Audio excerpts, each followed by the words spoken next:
Pred pár dňami sa stala shitshow s názvom F1.75, ktorá ale našťastie trvala iba 2 hodiny, takže by som si chcel zhrnúť, čo sa v týchto 2 hodinách dialo. Úvodné vystúpenie mal Machine Gun Kelly, ktorý chvála Bohu, že nerobil rozhovor s Martinom Brundlom ako v minulosti. That's about it. Let's do an air piano and air guitar collaboration right now. 3, 2, 1. There's millions. You do it. I can't do it. Keys. I need keys. I need the piano.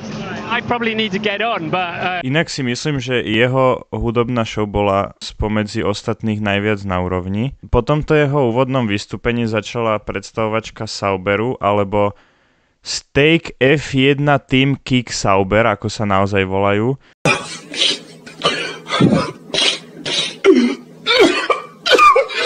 Šéf týmu je vyhostený Mattia Binotto a ako všetci vieme, vo Ferrari získal len 7 víťazstiev za 4 roky, takže nemyslím si, že Steak F1 Team Kick Sauber má nejakú šancu bojovať o nejaké popredné priečky. Inak jazdcami tohto týmu sú Gabriel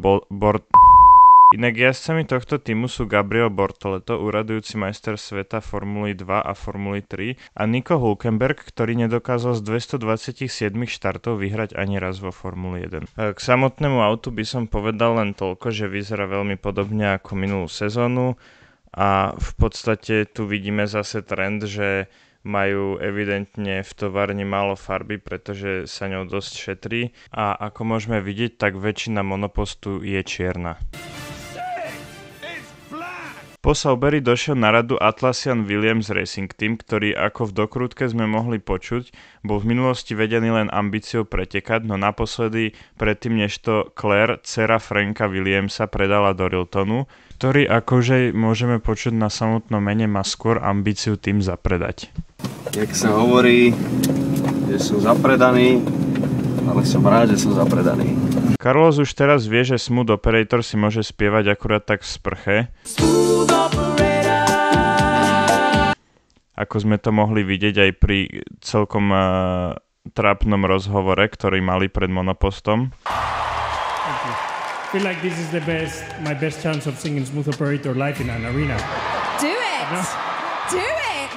Don't worry, it's not gonna happen, but yeah. Inak monopost vyzerá v podstate rovnako ako minulý rok. No a potom to začala predstavovačka asi najkrajšieho auta, ktoré môžeme vidieť na gride. A presne takto vyzerá, keď niekto vniesie trošku kreativity do toho, ale neokopíruje dizajn z minulého roka. Aj keď si musíme naliať čistého vína a povedať si, že to lakovanie je veľmi podobné tomu, aké mal Red Bull v roku 2021 na Suzuke. V podstate tá predstavovačka sa točila iba okolo dokrutky, v ktorej najprv spravili giveaway o 300 eurovú bundu a potom si robili srandu z Ferrari, aj keď Ferrari nemusí bojovať o 8. priečku v pohári konštruktérov. A inak aj keď Yuki nedáva navonok emócie, tak si viem predstaviť, čo sa vo vnútri deje, keď Lawson je v Red Bulle a on je stále vo výkarbe.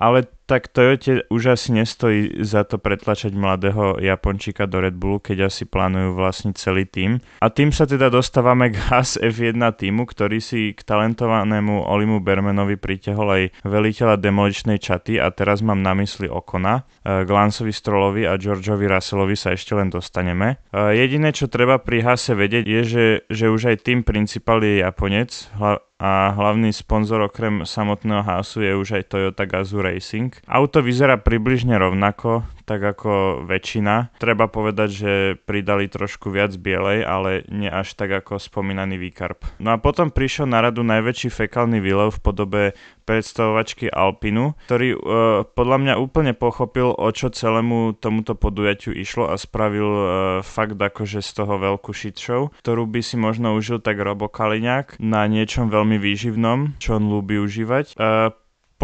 Po tejto shit show ukázali aj ďalší fekálny výlev v podobe ich nového lakovania. What the fuck is this piece of shit?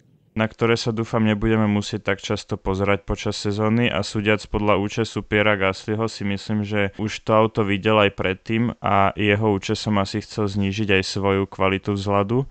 No a potom sme dostali ešte ďalšiu dávku nutného shitfestu v podobe F1 Academy segmentu, ktorý si podľa mňa vydúpala Suzy Wolf a ako aj priezvisko napoveda, tak áno, je to manželka Tota Wolfa. V podstate tu ani nemám čo povedať, len to, že všetci hovoria o nejakom ženskom pilotovi v F1, avšak posledný kandidát Bianca Bustamante, alebo ako sa volala, tak tam to moc nevyšlo z viacerých dôvodov.